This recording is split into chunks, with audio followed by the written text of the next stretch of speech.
नमस्कार मित्रांनो, स्वागत आहे माझ्या नवीन ब्लॉगमध्ये। आज सकाळची सुरुवात झाली। थोडंसं बाहेर हिंडून गावातनी पहिले एक चक्कर मारला आणि आपल्याला दर्शन होतं या टाकीवर याच्यासाठी दर्शन होतं की आपल्याला घेणं होतं गावातला मस्त 360 डिग्री व्ह्यू।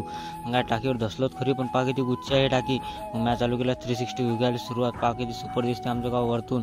पहा खेळायला अशा उच्च जागा राहतेच म्हणूनच तर पोटल की कामलेला ड्रोन घ्यायचं हे पहा बरं। एवढ्या वरतून असतं की चांगला व्ह्यू येते आमच्या गावातला। हे पहा हेवाला घर मायावाला होय।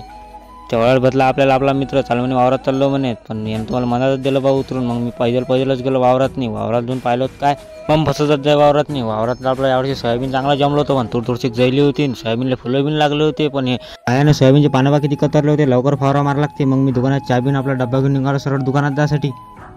फाट्यावर पोहोचल्याबरोबर तर इथं पहा दोघं जण हजरच होती। इथे एकट्याला गाडी भेटत नाही। हे दोघं जण पहिले इथं थांबलेले होते।